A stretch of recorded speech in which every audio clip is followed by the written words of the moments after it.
The tape makes that awful screeching sound as I seal the last cardboard box, and I can't help but think it sounds like my heart tearing. New beginnings, I write in my careful cursive across the top, though my arthritic fingers make the letters wobble more than they used to. 67 years I've lived in this house. 67 years of birthdays and Christmas mornings, scraped knees kissed better, and dreams both shattered and rebuilt within these walls. The kitchen smells like Earl Grey and rain, my two favorite scents mixing together as the October storm taps against the window above my sink. I've made tea in this same blue ceramic mug every morning since Harold died 5 years ago. It was his favorite mug, had a chip on the handle from when 8-year-old David knocked it off the counter practicing his baseball swing indoors. Harold never let me throw it away. It's got character now, Ellie, he'd say, running his thumb over the rough edge. Mom, you sure you got everything? David's voice startles me from my memories. He fills the doorway between the kitchen and living room, looking so much like his father did at 45 that it sometimes takes my breath away. Same strong jaw, same way of holding his shoulders. But David wears expensive suits now, not Harold's paint-stained work clothes. Real estate has been good to my son, maybe too good, if I'm being honest. The house he's moving me into is 10 times the size of this little ranch, all marble countertops and vaulted ceilings. I think so, sweetheart. I run my palm across the familiar Formica counter one last time, feeling every scratch and burn mark from decades of family meals. Just feels strange, you know. Leaving everything behind. David crosses the room in 3 quick strides and places his hand on my shoulder. His touch is warm and reassuring, and when he squeezes gently, I feel some of the tension leave my body. Mom, you're not leaving everything behind. You're bringing the most important thing, yourself. And you raised me right, so now it's my turn to take care of you. His eyes crinkle at the corners when he smiles, just like Harold's used to. You'll never have to worry about being alone again. I promise. The word alone hits me harder than I expect. These past 5 years since Harold's heart attack, alone has been my constant companion. Alone eating dinner at the small kitchen table. Alone watching our old shows on the living room couch.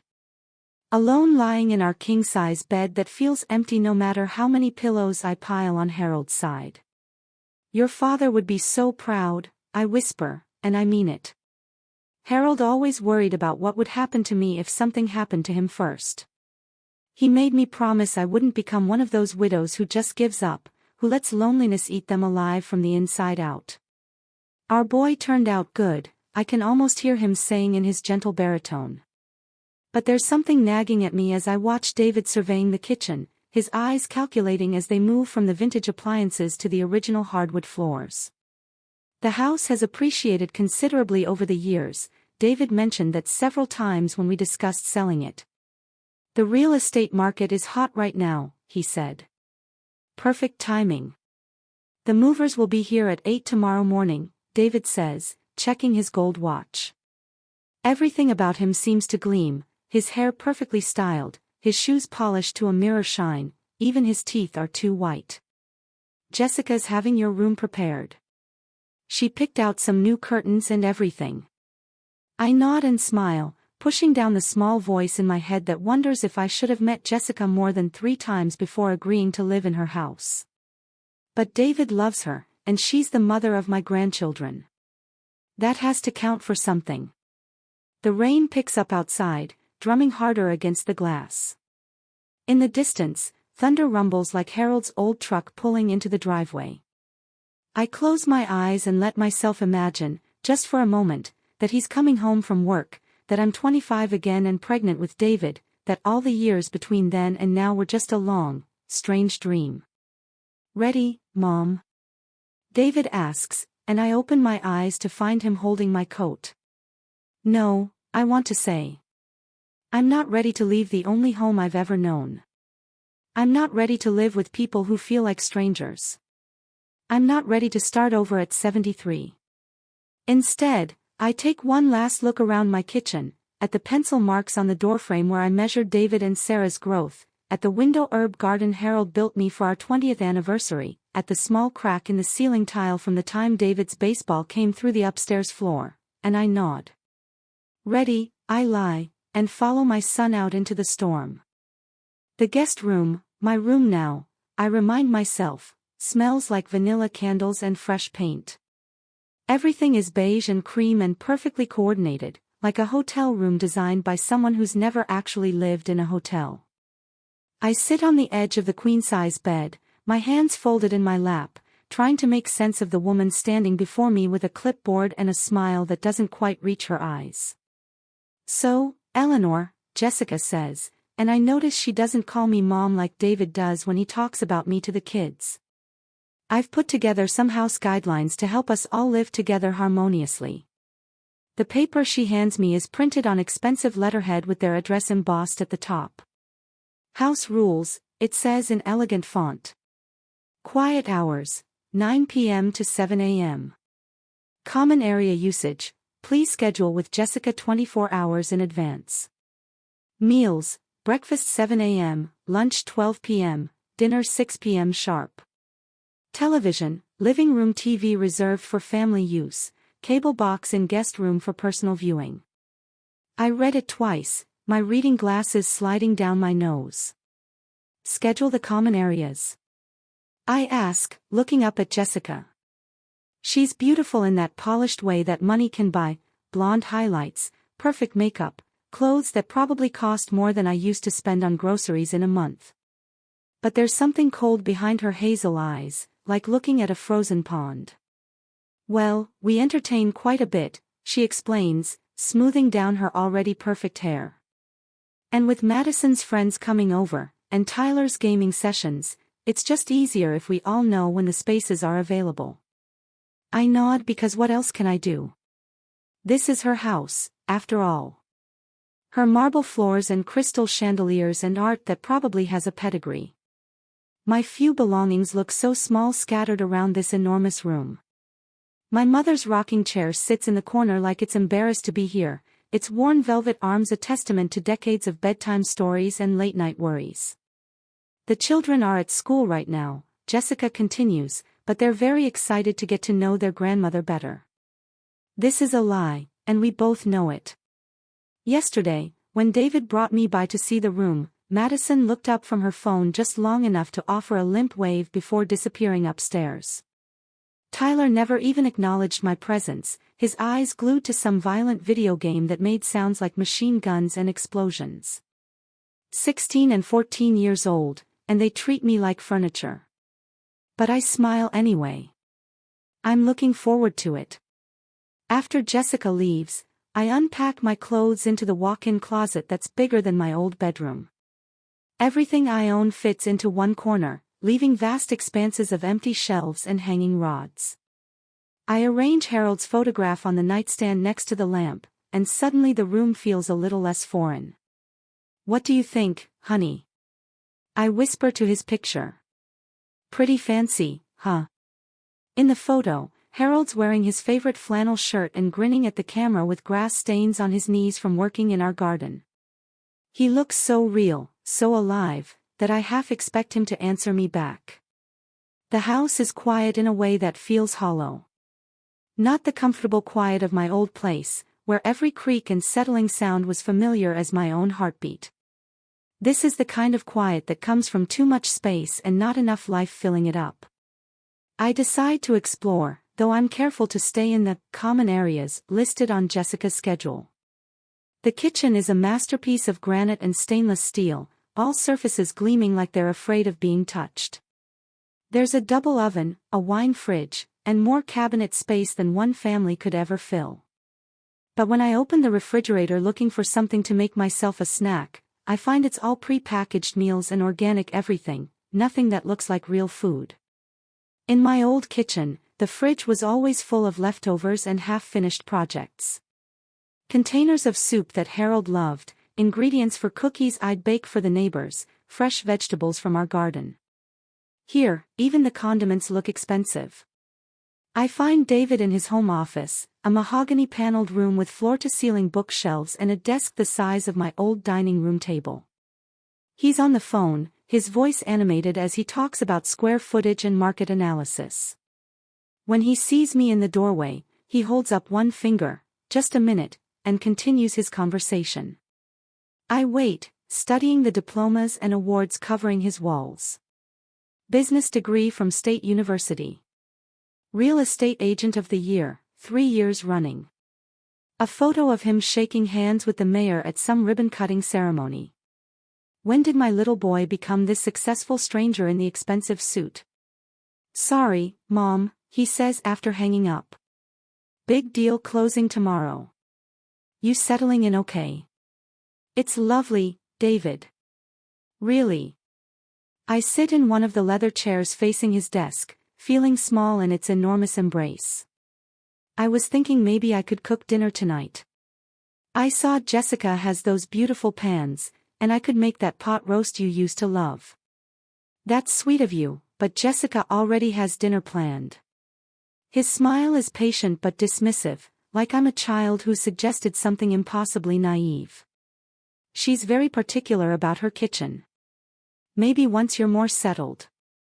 The words hang in the air between us, and I realize this is the first of many maybe laters I'm going to hear. That night at dinner, we sit around a table that could seat 12, eating organic salmon and quinoa salad off plates that probably cost more than my weekly grocery budget used to be. Madison picks at her food while texting under the table. Tyler shovels everything down without looking up from his phone. Jessica makes polite conversation about the weather and asks if my room is comfortable. I tell them about Mrs. Rodriguez next door to my old house, how she brought me tamales every Christmas, how we used to sit on the front porch and watch the neighborhood kids play. But I can see their eyes glazing over, can feel the weight of their disinterest settling around the table like fog. "That's nice, Mom," David says, cutting me off mid-sentence. "Hey Jess, did you remember to call the landscapers about the sprinkler system?" And just like that, I'm invisible again. Later, alone in my perfect beige room, I listen to the sounds of this house settling around me. It groans and sighs in unfamiliar ways, and I find myself straining to hear something, anything, that sounds like home. Through the walls, I can hear Jessica and David talking in their bedroom, their voices too low for me to make out words but sharp enough to suggest tension. I press my ear to the wall like a nosy neighbor, hating myself for it but desperate for any clue about what my new life is going to look like. All I can catch are fragments, expensive. How long? Have to be patient. I pull away from the wall and climb into bed, pulling Harold's old quilt up to my chin. It smells like our house, like years of love and laughter and ordinary days that I didn't know were precious until they were gone. "I miss you," I whisper to Harold's photo on the nightstand. "I miss you so much it feels like dying." Outside my window, the automatic sprinklers kick on with a mechanical hiss, watering the perfect lawn at precisely midnight. Everything here runs on schedule, I'm learning. Everything has its place and time and purpose. I just haven't figured out what mine is yet. The toast is burnt. Not just golden brown or slightly crispy around the edges, properly burnt, black and bitter and smoking up Jessica's pristine kitchen at 7 in the morning. I stand there waving a dish towel at the smoke detector, my heart racing as it shrieks its alarm through the house like I've committed some terrible crime. What's happening? Jessica appears in the doorway wearing silk pajamas and a face mask, her perfectly styled hair protected by a silk bonnet. Even first thing in the morning, she looks like she stepped out of a magazine. Behind her, I can hear David's heavy footsteps on the stairs and Madison's voice complaining about being woken up. "I'm so sorry," I stammer, finally managing to make the detector stop its wailing. "I was just trying to make myself some breakfast, and I guess I got distracted." But I wasn't distracted. I've been making toast for 73 years. I know exactly how long it takes, can sense when it's done by the smell and the sound of the heating elements. This toaster just runs differently than my old one, hotter, faster, like everything else in this house. "It's fine," Jessica says, but her voice has that tight quality that means it's definitely not fine. Maybe next time just ask me to show you how everything works. David appears behind her, his hair sticking up and his face creased with sleep. Everything okay? Your mother was just getting familiar with the kitchen, Jessica says, and there's something in the way she emphasizes familiar that makes my cheeks burn hotter than the ruined toast. I want to explain that I've been cooking since before she was born, that I raised 2 children and kept house for 48 years without burning down anything more substantial than the occasional batch of cookies. Instead, I apologize again and scrape the charcoal into the garbage disposal, which makes a grinding sound that seems to echo my mortification. Don't worry about it, Mom, David says, but he's looking at Jessica when he says it, some silent communication passing between them that I can't quite read. We'll just grab something on the way to work. After they leave, David to his office, Jessica to her Pilates class, the kids to school, I'm alone in the house for the first time since I moved in 2 weeks ago. The silence feels different now, heavier. I walk through the rooms like a ghost haunting someone else's life, careful not to touch anything, not to leave any evidence that I exist. In the formal living room, I notice my mail stacked on the side table. Bills, mostly, and a few cards from friends back in the neighborhood. But when I look through the pile, I realize my bank statement isn't there. I always get it the 3rd week of the month, and it's already the 21st. Harold used to handle the finances, but after he died, I learned to keep track of every penny. The statement should be here. I'm still puzzling over this when the phone rings in David's office. After 4 rings, the machine picks up, and I hear my daughter Sarah's voice floating through the house. Hi, it's Sarah calling for Mom.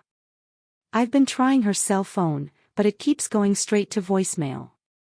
Mom, if you're there, can you pick up? I wanted to check how you're settling in with David Ann. I hurry toward the office, but by the time I reach the door, the line has gone dead. My cell phone has been acting up lately, losing charge quickly, calls not coming through. David keeps saying he'll take me to get it looked at, but somehow we never find the time. I dial Sarah's number from David's office phone, but it goes straight to her voicemail.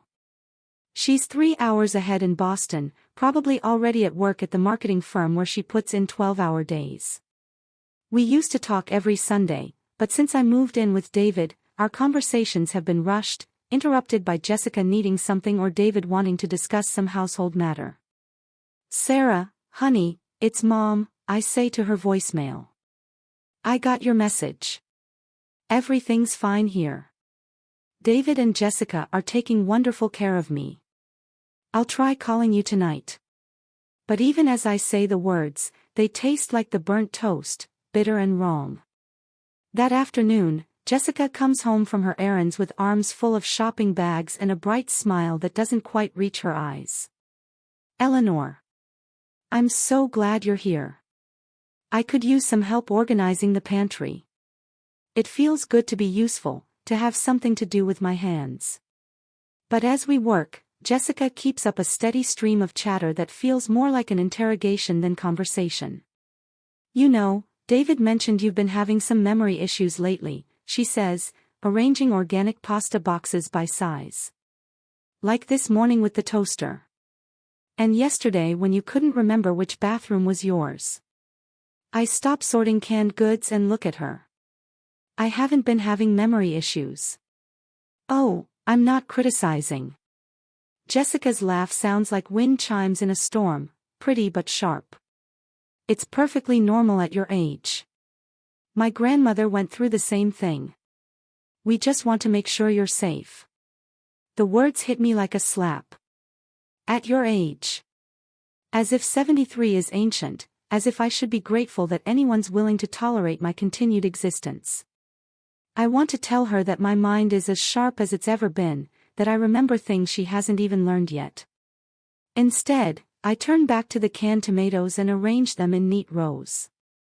Actually, Jessica continues, pulling a folder from one of her shopping bags, David thought it might be helpful if we looked into some support services. Just to have options. She hands me a glossy brochure with a sunset on the cover and elegant script that reads, Sunset Manor Assisted Living Community. The photos inside show elderly people playing bingo and doing watercolors, all of them smiling with that vacant, medicated happiness that makes my stomach turn. I don't need assisted living, I say quietly. Of course not. Not now. But it's good to plan ahead, don't you think?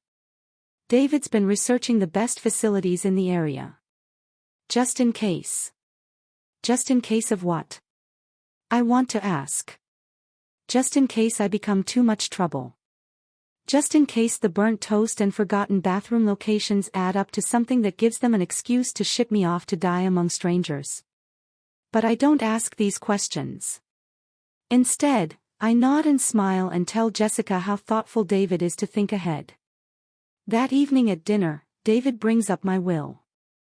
"Mom, I've been thinking," he says, cutting his grass-fed beef with surgical precision. "Remember how Dad always said it was important to keep legal documents updated?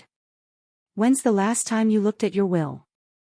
The question comes out of nowhere, sitting between us on the dinner table like an unwelcome guest. Madison looks up from her phone for the first time all week, her teenage instincts sensing drama.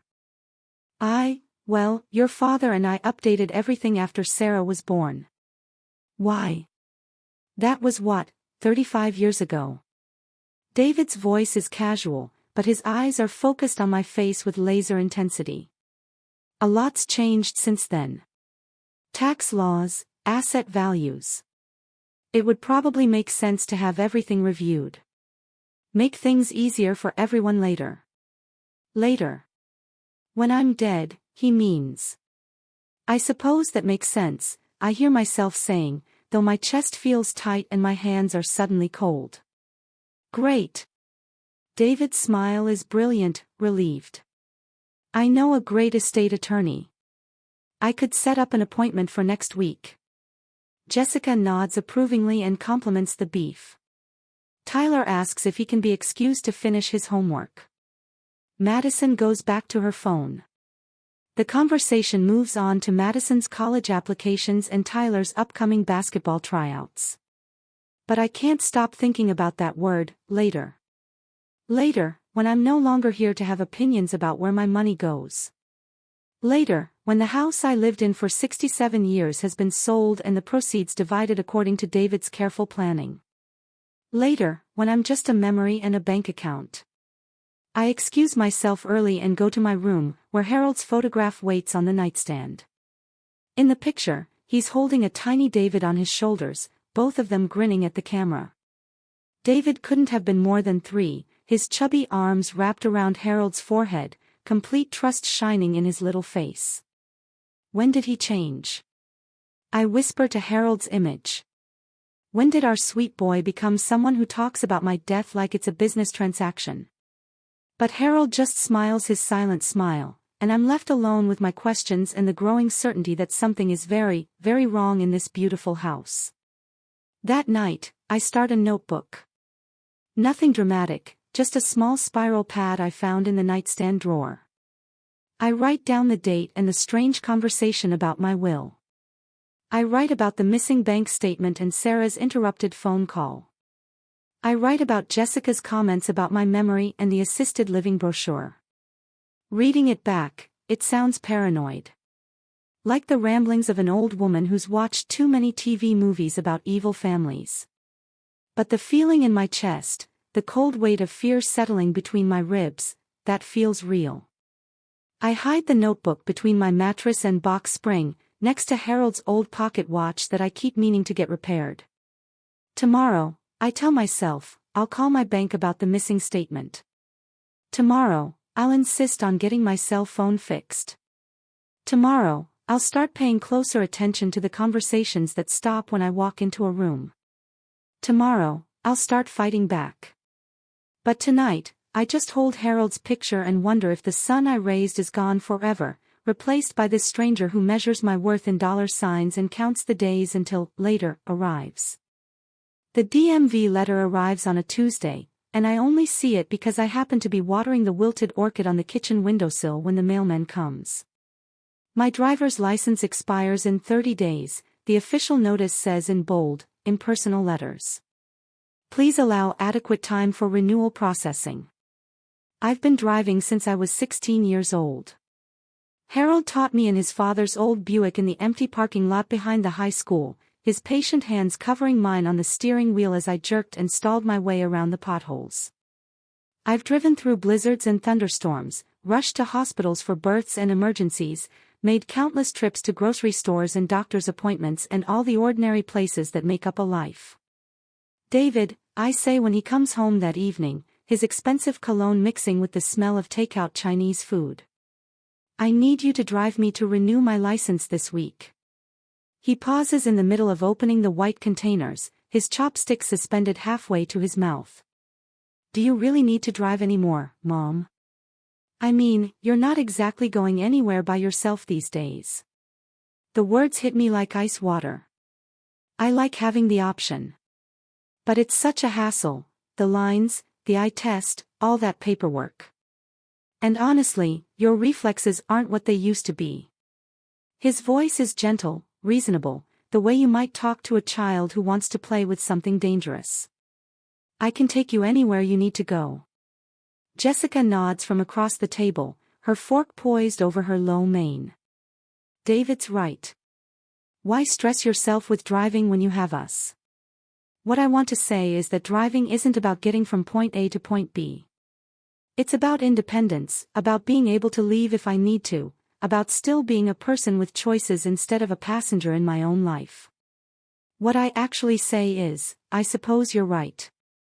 The license expires without renewal. David promises to take me soon, but soon never comes. There's always a meeting, a showing, some urgent real estate crisis that requires his immediate attention. Within 2 weeks, I realize I haven't left the house at all. My bridge club used to meet every Thursday at the community center. I'd been playing with the same group of women for 15 years, Ruth Kellerman, who always brought homemade cookies, Margaret Chen, who could calculate card odds in her head, Dolores Martinez, who told stories about her grandchildren that made us all laugh until our sides hurt.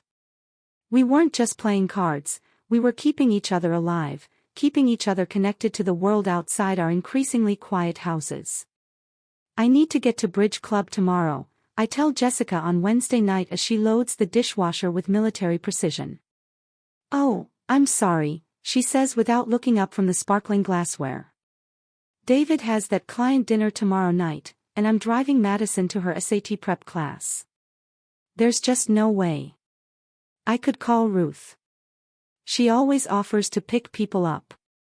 I really don't think it's a good idea for you to go out with people we don't know, Jessica interrupts, her voice taking on that patient, condescending tone I'm beginning to hate. What if you have one of your confused episodes? What if you fall? These women are elderly too, they can't be responsible for your safety.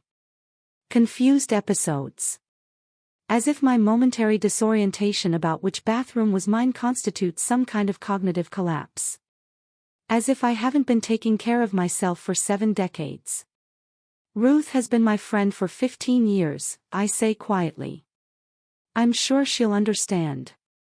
People your age, well, sometimes friendships just naturally fade away. That night, I call Ruth from the phone in David's office. Her warm, familiar voice fills the room like sunshine, and for a moment I can almost smell the vanilla cookies she brings to every game. Eleanor. We missed you last week. Are you feeling all right, honey? I'm fine, Ruth. I'm living with my son now, remember? It's just, transportation is complicated. Oh, nonsense. I'll pick you up tomorrow at 1:30, same as always. Relief floods through me like cool water. That would be wonderful. Good. Margaret's been asking about you, and Dolores has a new story about her grandson's wedding that you absolutely have to hear. See you tomorrow, dear. But when Ruth's ancient Honda pulls into the circular driveway at exactly 1:30 on Thursday, Jessica intercepts her at the front door. I watch from my bedroom window as they talk, Jessica's posture apologetic but firm, Ruth's face growing confused and then concerned. After 5 minutes, Ruth gets back in her car and drives away. She seemed like a lovely woman, Jessica says when I confront her in the kitchen. But I explain that you're having some health issues and the doctor recommends limiting outside activities for now. What doctor? I haven't seen a doctor in months. Well, we should probably schedule you an appointment soon. Jessica's smile is bright and empty. Just to make sure everything's okay. The next Thursday, Ruth calls the house. Jessica answers and tells her I'm resting. The Thursday after that, Ruth calls again. This time Jessica says I'm not feeling well. By the third Thursday, Ruth stops calling altogether. I write it all down in my notebook, the dates, the conversations, the slow systematic severing of every connection to my old life. Reading it back, it looks like evidence of something, though I'm not sure what. My doctor's appointment is mysteriously rescheduled twice without my knowledge. When I ask David about it, he says Dr. Morrison's office called about scheduling conflicts and moved me to next month. But when I find the appointment card in my purse, the original date is still 2 weeks away. The landline phone in my room stops working on a rainy Saturday morning. When I pick up the receiver, there's no dial tone, just dead silence. I mention it to David over breakfast, and he promises to look into it, but 3 days pass and the phone remains as silent as a gravestone. Did you call the phone company? I ask him Wednesday evening. Phone company? David looks up from his tablet, his forehead creased in confusion. Oh, right. Yeah, they said it might be a wiring issue. These old houses, you know. They'll get to it when they can. But this isn't an old house. It's barely 10 years old, with every wire and circuit designed to perfection. And the phone in David's office works fine. I've heard him talking on it late at night, his voice low and urgent as he discusses things I can't quite make out. My cell phone battery drains faster and faster, going from full charge to dead in a matter of hours. When I ask David to take me to the phone store, he says they're just trying to sell me a more expensive plan, that my phone is fine, that maybe I'm just using it more than I think. But I'm not using it at all. Because there's no one left to call. 2 weeks pass without me leaving the house. 3 weeks. A month. The walls of this beautiful prison close in a little more each day, and I find myself standing at the living room windows like a zoo animal, watching the world go by outside the glass. The UPS man delivers packages. The landscapers trim the hedges. Children walk by on their way to school, their backpacks bouncing and their voices carrying on the morning air. Normal people living normal lives, free to come and go as they please. I press my palm against the cool glass and remember what freedom felt like. In my notebook, I write, Day 31. Still haven't left the house. Phone still broken. No word from Ruth, Margaret, or Dolores. Beginning to feel like I'm disappearing. And that's exactly how it feels, like I'm fading away one erased connection at a time, becoming a ghost in my own life while David and Jessica watch with satisfied smiles. Harold used to say that the worst prison was the one you didn't realize you were in. I think he would be horrified to know that our son has become my jailer. The lawyer arrives on a Thursday morning carrying a black leather briefcase that costs more than I used to spend on groceries in 6 months. Mr. Harrison, call him Bill, he insists with a smile that's all teeth and no warmth, spreads documents across David's mahogany desk like he's dealing cards in a high-stakes poker game. The papers smell like expensive ink and bad intentions.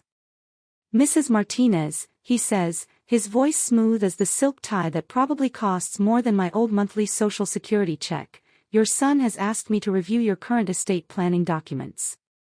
Quite frankly, what you have is woefully outdated. I sit in the leather chair that swallows me whole, my hands folded in my lap to stop them from shaking. David hovers behind the lawyer's shoulder, his face a mask of concerned efficiency. Through the office window, I can see Jessica's perfectly manicured garden, every flower and shrub arranged with mathematical precision. Nothing natural, nothing wild, nothing that grows where it isn't supposed to. My husband and I updated everything when our daughter was born, I say, my voice smaller than I intended. 1989. Mr. Harrison flips through a manila folder, his manicured finger running down columns of numbers that make my head spin. Tax laws have changed dramatically since then. Estate exemptions, inheritance structures, beneficiary designations. Frankly, Mrs. Martinez, if you died tomorrow, your family would lose thousands of dollars to unnecessary taxes. If you died tomorrow. The words hang in the air like smoke, and I notice that David doesn't flinch at the casual mention of my death. If anything, he leans forward slightly, his attention sharpening. Of course, Mr. Harrison continues, the real issue is that your current will splits everything equally between your two children. Given that David has taken on the considerable expense and responsibility of your care. He doesn't finish the sentence. He doesn't need to. The implication sits between us like a third person in the room, Sarah, living her busy life 3,000 miles away, contributing nothing to my daily needs, deserves nothing from my death. Sarah is my daughter, I say quietly. Of course she is. David's voice is warm honey over broken glass. But Mom, be realistic. When was the last time Sarah called? When's the last time she visited? She's building her own life in Boston. She doesn't need the money like we're using it to take care of you. The we hits me like a slap. As if my money is already theirs, as if my death is just a bureaucratic formality they're helping me navigate. Mr. Harrison slides a thick document across the desk. The new will, he explains, reflects current tax law and recognizes the reality of your care situation. I try to read it, but the legal language swims before my eyes like alphabet soup. Whereas and heretofore and party of the first part, words designed to confuse, to intimidate, to make ordinary people feel stupid for asking questions. The primary change, Mr. Harrison says, his pen pointing to a paragraph that might as well be written in Sanskrit, is that David would inherit the bulk of your estate, the house, the investment accounts, the life insurance proceeds. Sarah would receive a smaller, fixed amount. This reflects the practical reality that David is providing your ongoing care and support. I think about my little house with the chipped blue mug and the pencil marks on the doorframe. David's plan is to sell it, I realize. All those memories, all those years of love and laughter and ordinary Tuesday mornings, they'll become square footage and market value and closing costs. I need time to think about this, I say. The temperature in the room drops 10 degrees. Of course you do, David says, but his jaw tightens in a way I remember from when he was 7 years old and didn't get the toy he wanted for Christmas. But Mom, Mr. Harrison's time is valuable. And honestly, these decisions aren't getting any easier as time goes on. As I get older, he means. As my mind supposedly deteriorates and my memory becomes less reliable and my capacity for complex decisions diminishes. The subtext is clear. Sign now, while you still can, before someone decides you're not competent to make these choices at all. Perhaps we could schedule another meeting next week. Mr. Harrison suggests, but his tone implies that next week is already too generous, that delayed gratification is a luxury dying old women shouldn't expect. After they leave, David to show the lawyer out, Mr. Harrison to whatever circle of hell lawyers return to after business hours, I sit alone in the office with the documents spread before me like tarot cards predicting a future I don't want to see. The numbers are staggering. I had no idea Harold's life insurance policy was worth so much, or that our little house had appreciated to nearly $500,000. My Social Security and pension, modest as they seem month to month, add up to a substantial income stream over time. I realize with a shock that makes my hands tremble, worth more dead than alive. The thought hits me like ice water. David is counting the cost of keeping me alive against the benefit of my death. Every month I breathe, every meal I eat, every prescription I need, it's all money that isn't flowing into his bank account. I think about his real estate business, the expensive suits and the gold watch and the perfectly manicured lifestyle. I think about Jessica's shopping trips and Madison's college fund and Tyler's private basketball coaching. I think about the wine fridge and the marble countertops and the landscaping bills that probably cost more per month than I used to live on for 3. When did everything become about money? I whisper to Harold's photograph, which David moved to a less prominent spot on the bookshelf. In the picture, Harold's wearing his work clothes and grinning at something outside the camera frame. He looks like a man who measured wealth in laughter and lazy Sunday mornings, not investment portfolios and estate planning. That evening at dinner, David mentions the will again. Mr. Harrison said he could come back tomorrow if you're ready to sign, he says, cutting his grass-fed steak with surgical precision. No pressure, but he's doing us a favor squeezing us into his schedule. These estate attorneys book months in advance. Jessica nods approvingly. It's so smart of you to get this handled, Eleanor. My father put off updating his will for years, and when he died, it was such a mess. The family fought for months. The family fought. Another subtle threat wrapped in helpful advice. Sign the papers, or watch your children tear each other apart after your funeral. I called Sarah today, I lie, my voice steadier than I feel.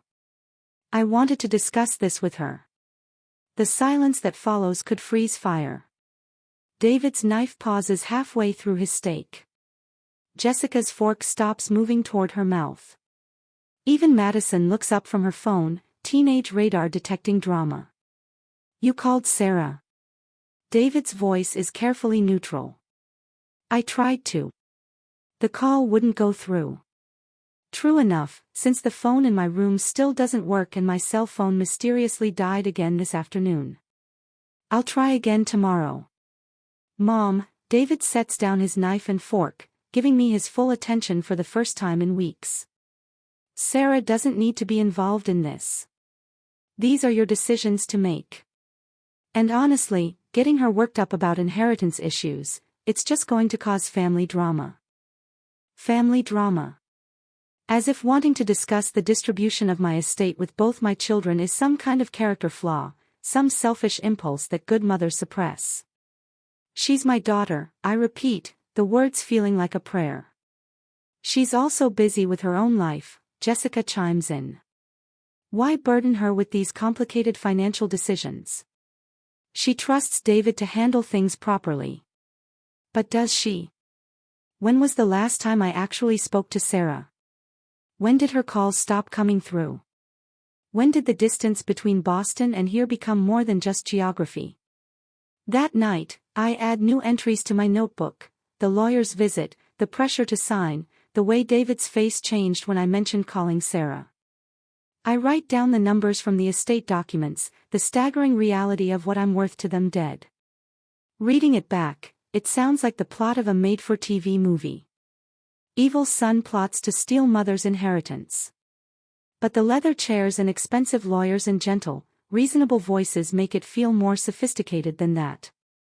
More civilized. More legal. I hide the notebook and lie in my beige hotel room, listening to the house settle around me. Through the walls, I can hear David and Jessica talking in low, urgent voices. I press my ear to the wall, straining to catch words, fragments, clues about what they're planning. Expensive. How much longer? Have to be smart about this. Smart about what? I wonder. Smart about managing a confused old woman who's outliving her welcome. Smart about timing.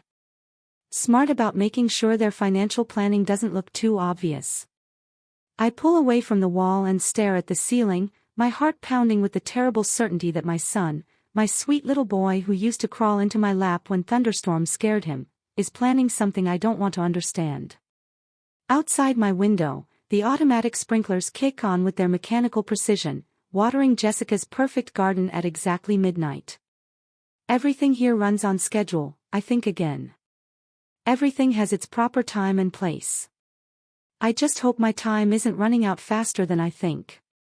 The bank statement never comes. 3 weeks passed when it should have arrived, and still nothing in the mail pile that Jessica controls with the efficiency of a military quartermaster. When I ask about it, she furrows her perfectly shaped eyebrows and suggests that maybe I'm confused about the timing, that mail delivery has been unreliable lately, that perhaps I should just trust David to handle these complicated financial matters. But I'm not confused.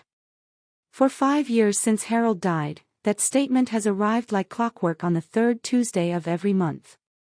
I've balanced checkbooks and tracked expenses and managed money longer than Jessica has been alive. I know when something is missing. I need to go to the bank, I tell David over breakfast, my voice steadier than I feel. He doesn't look up from his phone, fingers flying over the screen as he responds to what I'm sure is another urgent real estate crisis. Why? Everything's being handled automatically. I want to see my statements. I want to know how much money I have. This gets his attention. His thumbs stop moving, and his eyes meet mine across the granite breakfast bar. Mom, you don't need to worry about money anymore. That's why you're here, so I can take care of all that stress for you. The word stress hangs between us like accusation. As if wanting to know the balance of my own bank account is some kind of character flaw, some neurotic impulse that good daughters suppress when they move in with their successful sons. It's my money, David. Of course it is. His smile is patient, condescending, the way doctors talk to patients they've decided are terminal. And I'm making sure it's properly managed. Your Social Security goes into the account every month, your pension payments are automatic, everything's streamlined. Why complicate things? But I want complications. I want the messy, ordinary business of writing checks and balancing books and knowing exactly how much of my life remains in dollars and cents. I want proof that I still exist as something more than a problem to be managed. I'd like to see my credit cards too, I say. The silence that follows could stop time. Jessica pauses in her precise arrangement of organic fruit in the designer bowl. Madison looks up from her phone with the expression of someone watching a car accident. Even Tyler, normally oblivious to anything that doesn't involve basketball or video games, senses the tension crackling through the air. Your credit cards were compromised, David says finally. Identity theft is such a problem for seniors. I had them cancelled for your protection. Compromised how? Some charges in Nevada. Probably someone copied your numbers at a gas station or restaurant. His lie comes so smoothly it might be true. The bank recommended canceling everything and starting fresh, but given your situation, we decided it was safer to just handle purchases through the household accounts. My situation. My advanced age, my declining competence, my increasing inability to navigate the complex modern world without supervision. Another piece of my independence stripped away and wrapped in the gentle language of protection. I feel like I'm drowning in silk scarves, everything soft and beautiful and slowly suffocating.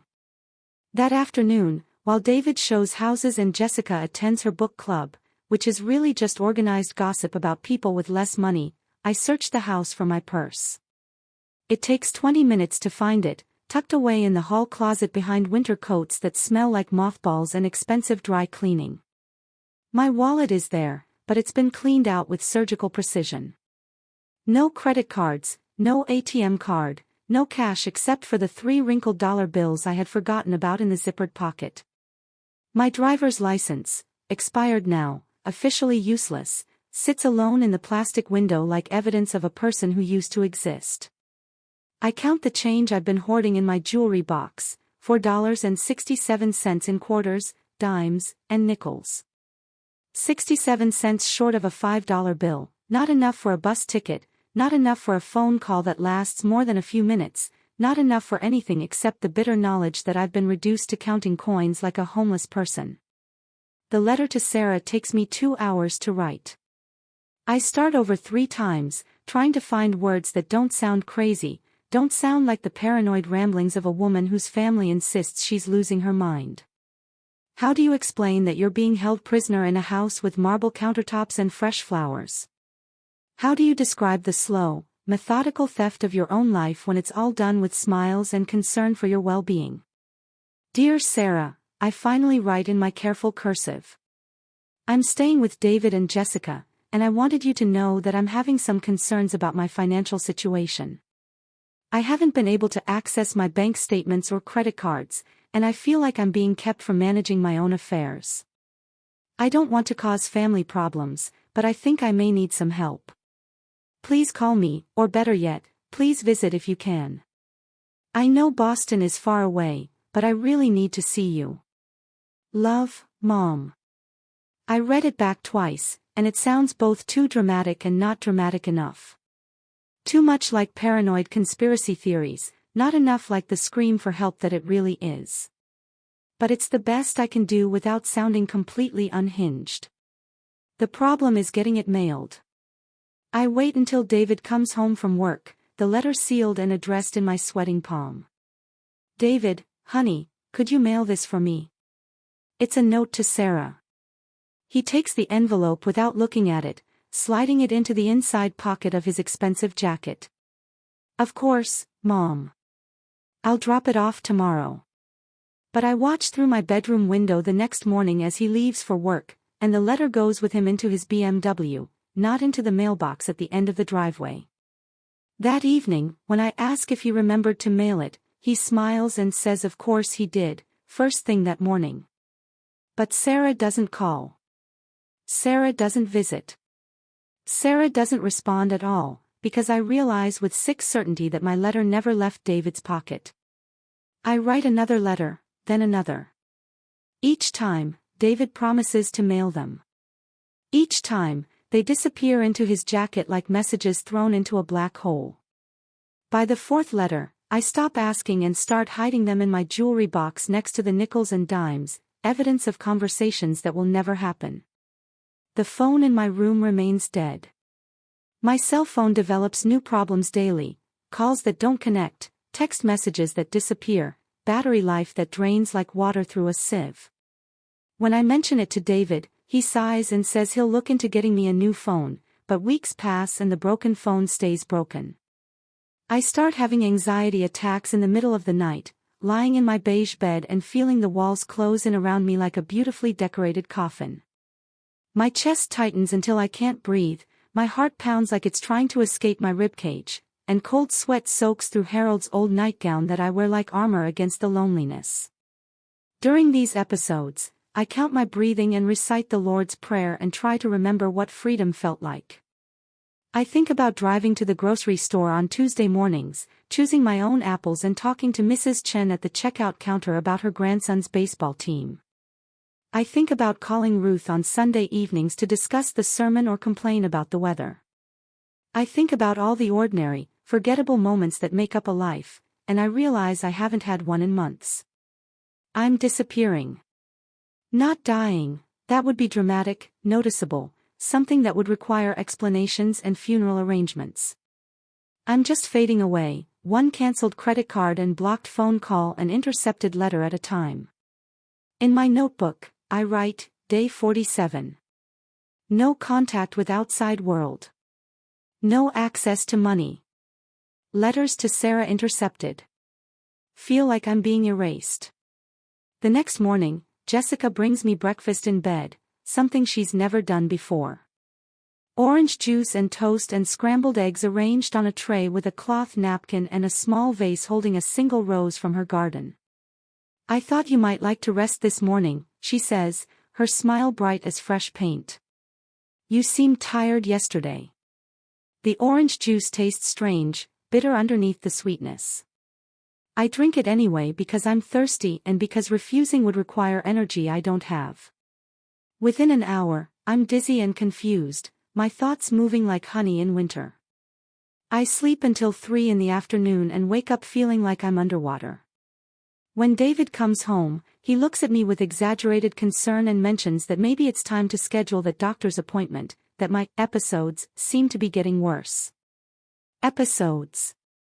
As if my growing desperation is a medical condition instead of a rational response to being systematically isolated and controlled. That night, I lie in my bed and stare at the ceiling, my mind finally clear enough to understand what's happening. They're not just stealing my money and my independence. They're preparing to steal my sanity, to create a paper trail of confusion and incompetence that will justify whatever comes next. I think about Harold's life insurance policy and the house that's worth $500,000 and David's expensive lifestyle that requires constant feeding. I think about how much easier their lives would be if I weren't here to complicate things with my inconvenient need to stay alive. For the first time since I moved into this beautiful prison, I'm not just afraid for my freedom. I'm afraid for my life. The breakfast dishes clink against each other like wind chimes in a hurricane as I clear the table, my hands shaking from whatever was in yesterday's orange juice. The morning sun streams through Jessica's spotless windows, casting everything in that harsh, artificial light that makes even beautiful things look cold. "I'd like to visit Ruth today," I announce to the kitchen, my voice steadier than I feel. "She's in the hospital with pneumonia." David's coffee cup freezes halfway to his lips. Jessica's perfectly manicured fingers pause over her organic yogurt. The silence stretches like a rubber band about to snap. "Mom," David says, and his voice has changed. Gone is the patient, loving tone he's used for months. This voice is sharp, irritated, like I'm a subordinate who's questioned his authority one too many times. "You're being ridiculous. You can't just go wandering around hospitals, exposing yourself to God knows what diseases." The word ridiculous hits me like a slap. In 73 years, David has never called me ridiculous. Even as a teenager, even during his worst rebellious phases, he treated me with respect. This stranger wearing my son's face has no such restraint. Ruth is my oldest friend. "Ruth is 90 years old and probably doesn't even remember who you are," Jessica interrupts, her voice dripping with manufactured concern. "Besides, you've been so confused lately. Yesterday you couldn't even remember which bedroom was yours." "That's a lie. I remember exactly which bedroom is mine, the beige prison at the end of the hall where I count loose change and hide letters that will never be mailed." But arguing will only prove their point that I'm difficult, ungrateful, losing my mind. "You're being ungrateful and difficult after everything we've done for you," David continues, his handsome features twisting into an expression I've never seen before. "It's ugly, cold, calculating. Do you have any idea how much it costs to keep you here? The food, the utilities, the space you take up." "Space I take up." As if I'm a piece of furniture they're storing out of obligation, not a mother who gave him life and raised him with love. Jessica nods vigorously, adding fuel to his fire. "The grocery bills alone have doubled. And you leave lights on constantly, take those long showers, make noise at all hours. It's like having a difficult teenager, except teenagers eventually move out." I stare at them across the granite breakfast bar, these two beautiful, successful people who measure my worth in utility bills and grocery receipts, and realize my loving son died long ago. This creature wearing his face is a stranger driven by greed and resentment, someone who sees my continued existence as an inconvenience to be managed until it can be permanently resolved. "I raised you," I whisper. "And now I'm taking care of you," David snaps back. "The least you could do is show some appreciation instead of constantly complaining about everything we do for you." The kitchen falls silent except for the hum of expensive appliances and the tick of Jessica's designer clock. Outside, a garbage truck rumbles down the street, normal people living normal lives, free to come and go as they please. I wonder if any of them know that a prisoner lives behind these perfect windows, counting the days until her usefulness expires completely. Maria arrives on Thursday morning like an angel disguised as a housekeeper, her kind face weathered by years of hard work and her voice carrying the musical accent of her native El Salvador. "She's been cleaning this house twice a week for 3 years, Jessica tells me, though I notice Jessica always finds reasons to be elsewhere when Maria works. "Buenos dias, Senora Martinez," Maria says warmly as she unloads her supplies in the kitchen. Her smile is genuine, reaching her dark eyes in a way that Jessica's never does. "How are you feeling today?" It's such a simple question, but it's the first time in months that someone has asked about my feelings rather than my compliance. My throat tightens with unexpected emotion. I'm fine, thank you, I lie, because the truth, that I'm terrified and trapped and slowly losing my mind, sounds too dramatic for a Thursday morning conversation with the housekeeper. But Maria's eyes are sharp, observant. As she works around the kitchen, spraying and wiping surfaces that are already spotless, I catch her watching me. When Jessica leaves for her Pilates class, Maria approaches the breakfast bar where I sit with my cold coffee.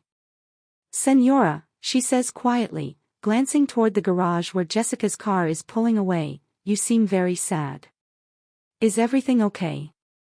The kindness in her voice breaks something loose in my chest. Before I can stop myself, tears are running down my cheeks, and I'm telling her everything.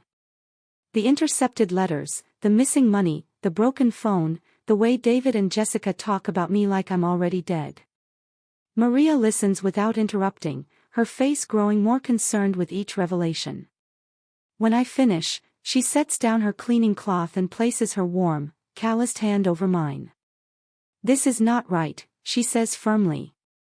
"What they are doing, this is elder abuse. I have seen it before, in other houses. Rich families who think money is more important than love." The words elder abuse hit me like ice water.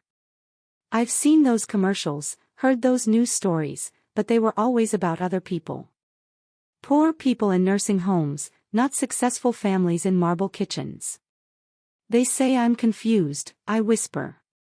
They say I'm forgetting things, that I can't take care of myself. "You are not confused," Maria says fiercely. "I have been watching you for weeks. You remember everything, what day it is, what we talked about last time, where everything belongs. Your mind is clear." She reaches into her purse and pulls out a small piece of paper, writing something in careful script. "This is my cell phone number. Hide it somewhere safe. If you need help, real help, you call me." For the first time in months, I feel something besides despair. Hope is dangerous when you're drowning, but I clutch Maria's phone number like a life preserver. "They listen to my calls," I tell her. "Then you be smart about when you call," she replies. "I work other houses on Mondays and Fridays. You call me then, when they think I am somewhere else." As Jessica's car pulls back into the driveway, Maria quickly returns to her cleaning. But she catches my eye and nods slightly, a secret understanding passing between us. I'm not alone anymore. The migraine hits me like a sledgehammer at 2 a.m., pain drilling through my skull until I can barely see straight. I stumble to David's office in search of aspirin, my bare feet silent on the cold marble floors. The house sleeps around me, all shadows and expensive furniture that looks ghostly in the moonlight streaming through oversized windows. David's medicine cabinet is in the office bathroom, stocked with everything from antacids to prescription bottles with labels I can't read in the dark. I'm reaching for the aspirin when my elbow knocks over a stack of papers on the counter, sending them cascading to the floor like falling snow. Financial documents. Bank statements. Legal papers. I gather them up quickly, afraid the rustling will wake someone, but one page catches my eye. My name is at the top, along with numbers that make my vision blur for reasons that have nothing to do with the migraine. David's real estate business is drowning. The columns of red ink tell a story of failed investments, overextended credit, and a lifestyle built on borrowed money that's now coming due. His beautiful house, his expensive cars, Jessica's shopping habits, it's all collapsing like a house of cards in a windstorm. But that's not the worst part. I find printed emails between David and Jessica, dated just last week. My hands shake as I read Jessica's cold calculation, "We can't wait much longer. The business creditors are getting aggressive, and we need that insurance money soon." David's response makes my blood freeze. "I know. The medication is working, but slowly. Maybe we need to increase the dosage." Medication. What medication? I'm not taking anything except the vitamins David brings me every morning with my orange juice. Vitamins that taste bitter and leave me confused and drowsy. With horror creeping up my spine like ice water, I keep reading.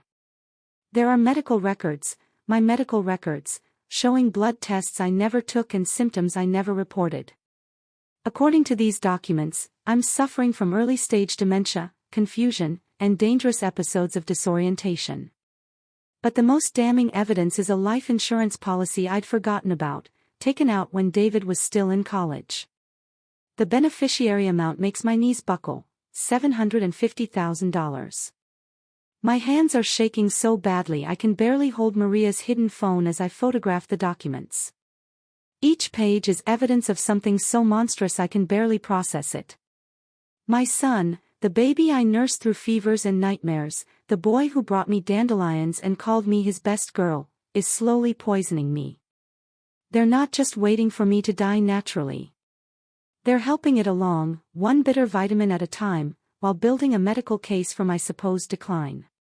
When I die, it will look like the inevitable result of an elderly woman's failing health, not murder disguised as caregiving. I photograph everything I can before my shaking hands make it impossible to continue. The evidence of their financial desperation, the forged medical records, the insurance policy that makes my death worth more than my life. As I sneak back to my room, clutching the phone like evidence of my own survival, one thought burns through the migraine pain: I'm not just trapped in this house. I'm being slowly murdered in it. The vitamin tastes like chalk and betrayal as I pretend to swallow it, my cheek bulging slightly as I palm the small white pill with practiced deception. David watches me with the intensity of a scientist monitoring an experiment, his eyes tracking the glass of orange juice to my lips.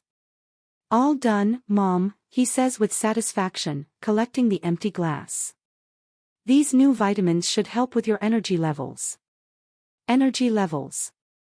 Code 4, how quickly they kill me. I smile and nod, playing the confused, compliant elderly woman they need me to be while my mind races with desperate calculations. It's been 3 days since I stopped actually swallowing their poison, and already my thoughts are clearer, my hands steadier. The fog that's been clouding my brain for weeks is finally lifting. When David leaves for work and Jessica drives Madison to school, I flush the hidden pill down the toilet and call Maria's number with shaking fingers. "Señora Martinez." Her warm voice is like sunshine through storm clouds. "Maria, I need help. I found evidence, they're poisoning me. They want me dead for the insurance money." The silence stretches for 3 heartbeats before Maria speaks, her voice tight with anger. "Where are you now?" "In the house. They don't know I found out. Listen to me carefully. We need to get you out of there, but we must be smart. Do you have family, real family who can help?" "My daughter Sarah. In Boston. But they've been intercepting my calls." "Give me her number. I will call her from my phone, tell her what is happening. But you must act normal until we can get you safe." That afternoon, I perform the role of my life. I shuffle around the house in my slippers, ask Jessica to repeat simple instructions twice, stare blankly at the television like I can't follow the plot. When David comes home, I tell him I feel dizzy and weak, that maybe I need to see a doctor soon. His eyes light up with predatory satisfaction. "Of course, Mom. We'll schedule something right away. But tonight will be my last night in this beautiful prison." Maria called back to tell me Sarah is flying in tomorrow, that Adult Protective Services has been contacted, that everything is arranged. All I have to do is survive until they come. At dinner, I barely touch my food, claiming my stomach feels upset. Jessica suggests warm milk before bed, probably another dose of whatever they've been using to poison me. I accept it gratefully, like the trusting mother they think I am. In my room, I pour the milk down the bathroom sink and pack a small bag with Harold's photograph, my mother's jewelry, and the notebook where I've documented everything. The evidence Maria helped me photograph is already safe, forwarded to Sarah and the authorities. At midnight, I slip out through the back door using Maria's hidden key. The garden Jessica tends so carefully becomes my escape route, each step taking me further from the marble tomb they built around my life. The night air tastes like freedom. 6 months later, I sit in my own apartment, small, cozy, filled with my rescued belongings and fresh daisies from the farmer's market, reading the newspaper article that finally tells the whole truth. Local real estate developer sentenced in elder abuse case, the headline reads, and seeing David's photograph in handcuffs still makes my heart ache even as justice flows through me like healing water. Detective Morrison sits across from my kitchen table, closing his case file with the satisfied click of completed justice. The toxicology reports confirmed everything, Mrs. Martinez. They were giving you gradually increasing doses of prescription sedatives, building a case for your supposed dementia while slowly poisoning you. David got 15 years. Jessica got 12. Their beautiful house was sold to pay restitution, their perfect life dismantled as methodically as they'd dismantled mine. Madison and Tyler, bless them, were placed with Jessica's sister, who seems to actually love children rather than viewing them as accessories to a successful lifestyle. The prosecutor said your documentation made all the difference, Detective Morrison continues.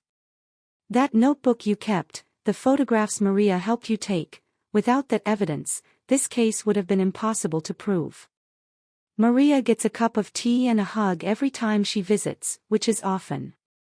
She refused any reward money, saying that helping me was payment enough, but I've quietly started a college fund for her granddaughter. Some debts can only be repaid forward. Sarah comes to visit next month. Our relationship is healing slowly, like a bone that was broken but is learning to be strong again. She blames herself for not recognizing the signs, for being too busy with her own life to notice mine was being stolen. I tell her that predators are skilled at hiding their work, that love and trust can blind us to evil wearing familiar faces. The support group I started meets every Wednesday at the community center. We're 12 strong now, elderly people who survived financial abuse, isolation, and worse. We call ourselves the Phoenix Club, because we all rose from ashes that someone else lit. Today, I'm planting tomatoes in the small garden outside my apartment. My hands are steady in the warm soil, and my mind is clear as spring water. At 74, I'm stronger than I've been in years, fed by rage transformed into purpose and roots that go deeper than money or blood. Harold's photograph sits on my kitchen counter now, surrounded by cards from friends and grandchildren I'm getting to know again. In the picture, he's laughing at something I can't remember, but his joy fills my small space with light. I survived, honey, I tell his image as I water the seedlings. Our boy became a monster, but I survived. The tomatoes will be ready in July. I'll make sauce and share it with my Phoenix Club family, these brave souls who know that the worst prisons are built by people who claim to love us. We'll eat together and tell our stories and remind each other that healing is possible, that justice sometimes comes, that love, real love, never asks you to disappear. The automatic sprinklers in David's old neighborhood run on schedule, watering perfect lawns for families I hope are genuinely happy. But here in my small garden, I water my plants when they're thirsty, tend them when they need tending, and watch them grow strong in soil nourished by truth. At 74, I'm finally free.